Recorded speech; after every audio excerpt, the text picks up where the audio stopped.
ਕਿਸ ਵਾਸਤੇ ਆਇਆ ਹੈ ਚਪਟੀਆ? ਅਸੀਂ ਆਏ ਸੀ ਇੱਕ ਲੜਕੀ ਦੇ ਚੱਕਰ 'ਚ। ਤੇਰਾ ਨਾਂ ਕੀ ਹੈ? ਮੇਰੇ ਨਾਂ ਗੁਲਜ਼ਾਰ। ਪਿਓ ਦੀ ਵਦੀਅਤ?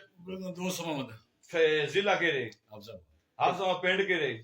ਪਿੰਡ ਸਾਡਾ ਸ਼ਮੀਰ ਡਿੱਗਾ। ਅੱਜ ਮੁਸ਼ਕਿਲ ਚੱਕਰ ਚ ਆਇਆ। ਅੱਜ ਕੀ ਮੁਸ਼ਕਿਲ? ਹੁਣ ਤੇ ਵਾਲ ਕੱਟਾਂ ਬਡਿੱਟੇ ਮੁੰਨਾ ਮੁੱਛਾਂ ਮੁੰਨਾ ਮੋੜ ਬੀਬੀਆਂ ਤੁਸੀਂ ਪੈਸੇ ਦੇ ਤੇ ਬਲੈਕਮੇਲ ਕਰਦੇ ਹੋ।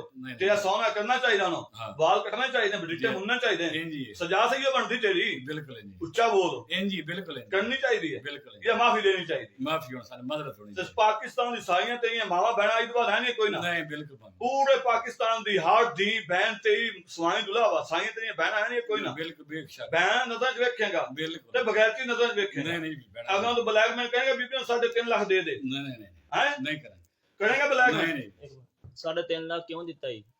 ਉਹ ਮੈंने ਫਾਤਿਮਾ ਦੇ ਅਕਾਊਂਟ ਹੀ ਦਿੱਤਾ। ਕਿਸ ਵਾਰ ਦਿੱਤਾ ਜੀ? ਉਹ ਮੈਂ ਉਹ ਸਿਰਫ ਉਹਦੇ ਨਾਲ ਗਲਤਕਾਰੀ ਵਾਸਤੇ ਜਾਂ ਆਪਣਾ ਜ਼ਿਹਨ ਬਣਾ ਕੇ ਆਇਆ ਸੀ ਤੇ ਮੈਂ ਉਹਨੂੰ ਤਾਂ ਦੇਣਾ ਉਹਨੂੰ ਉਹਦਾ ਦੇ ਦਿੱਤਾ। ਠੀਕ ਹੈ ਚਲੋ ਤੇ ਗਲਤ ਕੰਮ ਕਰਨ ਵਾਸਤੇ ਆਇਆ ਤਾਂ ਰਾਦੇ ਲਾਇਆ ਹੈ ਜੀ ਹਾਂ। ਤੇ ਹੁਣ ਸਜ਼ਾ ਮਿਲ ਗਈ ਤੈਨੂੰ? ਬਹੁਤ ਢਿੱਡ ਕੜੀ ਹੈ, ਬਿੱਟੇ ਮੁੰਨੀ ਮੁੱਛਾਂ ਮੁੰਨੀ ਹੈ। ਮਿਹਰਬਾਨੀ ਥੈਂਕ ਯੂ। ਤੇ ਜੇ